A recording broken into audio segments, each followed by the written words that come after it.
It's been described as Toronto's Times Square. Citytv will be right in the middle of it.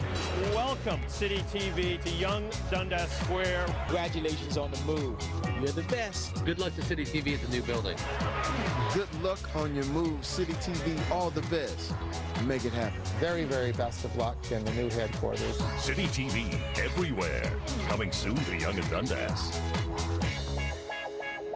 And there it is. You're looking at the heart of the city, Yonge Dundas Square. That's our new home, and we'll be live and on the air next Tuesday, beginning with breakfast television, 6 a.m. And when you hear someone say Citytv, it's often accompanied by the word everywhere. Well, it's true. From the day we started, we've been the launching pad to stardom for a lot of people. Many people in the biz got their start right here, including a very funny guy from Brampton. The City Pulse News Team. City Pulse. Welcome to our new headquarters. Good evening. In Toronto. From Dundas Square, this is Citytv everywhere. That's all we need you to do, man. Never. It's good as it is.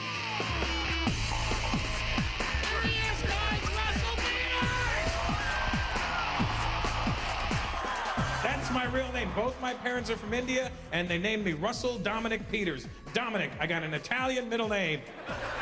Because my parents are from that Italian part of India. How are you? I'm good. How are you? What are you doing here? I'm just talking about when I used to work here. Oh my God, what did you do here? I worked here 15 years ago, pulling cable. Well, it's great to see you. Bye, Catherine. I'm gonna make it up to her. Now, girls scream his name. But before Russell Peters became a comedic rock star, Like, how can I not find clothes in China? Isn't everything made there? there were humble beginnings for the boy from Brampton. I used to work in this area right here. I was not paid at all. I was an intern. No money for me, baby. Now there's just random brown people. Come here. There's random brown people just running around the building like they own the place, not pulling cable. Let's take a picture. Let's. I pulled cable. See, figure eights. Remember that. I would always try to get the outside camera guy because then I would always get on TV. You'd see me in the background holding cable like this. And then I would look into the camera always. And Peters doesn't have to sneak into the camera shots anymore. He's now selling out major venues on almost every continent. And when the local funny man appeared here in Dundas Square, just outside the new home of Citytv, it was wall-to-wall fans. I always think that we should always have, like, an Indian ice hockey team. That's what I think we need, you know? I think it would be dope. They'd be like the Toronto Maple Leafs. I think it would be incredible. You know, they wouldn't wear helmets. I watch Citytv all the time when I'm in Toronto. I like the fact that it's local, it's live. I like that Anne Roxkowski still looks good, and that she has the hardest name to ever pronounce in show business. Peters isn't the only funny man to get his start at Citytv. So did this guy. Dan Aykroyd was the voice of Citytv from 1972 to 1975. Hear me, young one. You are privileged. When I was a small cone, my family lived in an isolated quadrant. Dan was the original station announcer. That was a year or two before I got here, before they were really even doing news. And it wasn't long before Aykroyd moved to New York City to join the cast of Saturday Night Live. And, well, you know the rest. What happened? Are you okay? He slimed me. That's great. Actual physical contact. The man! Praise God! And God bless the United States of America!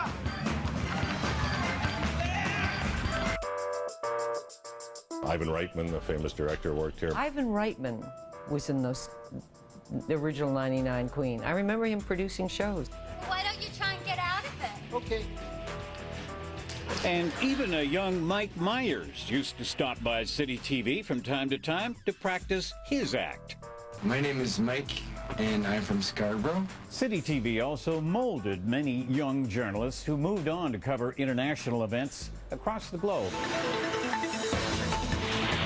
Bass player Sid Vicious is dead. All you have to do is fill out this card, which comes with Whose lives have been enriched by a similar Tom Mirapeg's works in conjunction of existing cells. Good evening. Our top story tonight, a by-election defeat. You know him as CNN's John Roberts, but we used to call him JD. JD Roberts on Queen Street East, City Pulse. It's almost like City TV is the farm team for CNN. When you look at me and Ali Velshi and Manita Rajpal, I just think that it's the sort of place that gives you the breadth and depth of experience. City Pulse tonight with JD Roberts.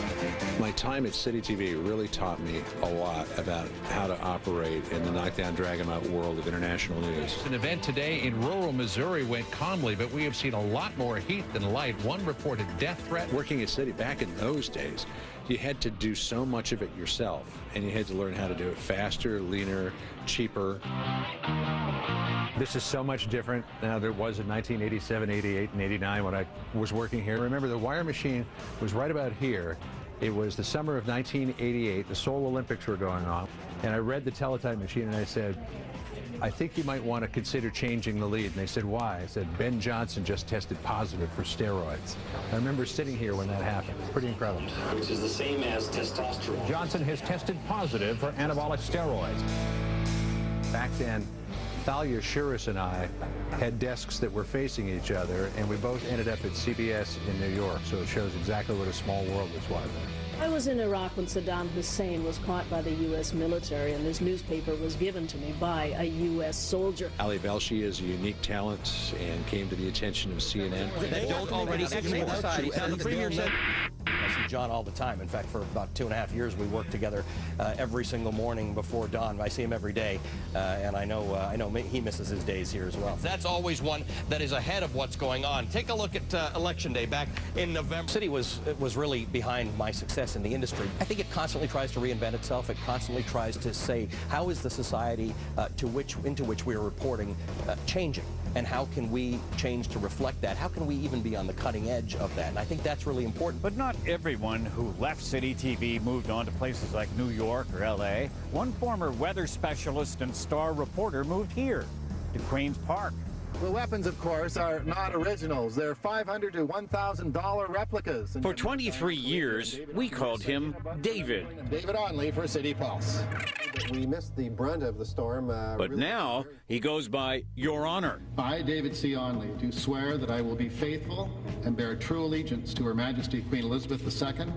David Onley's life was changed in an instant when he was named Lieutenant Governor of Ontario. Ladies and gentlemen, the Lieutenant Governor of Ontario, the Honourable David C. Onley. It was 20 minutes before going to air on the July 4th, 2007, and the phone rang. He just simply said, the Prime Minister needs to talk to you. And at that very moment, I thought, okay, the Prime Minister does not call people to tell them they didn't get something. And so I realized that was it. I was about to be asked to be the next Lieutenant Governor. Best wishes as Ontario's new Lieutenant Governor. Tomorrow, stand by for Behind the Scenes at City News. You'll want to see that, too. If you're moving out or heading out of town this long weekend, you couldn't ask for better weather, and Adam Stiles will have your 7-day forecast. That's coming right up. City TV's got a new number, 599-2489. 599 City.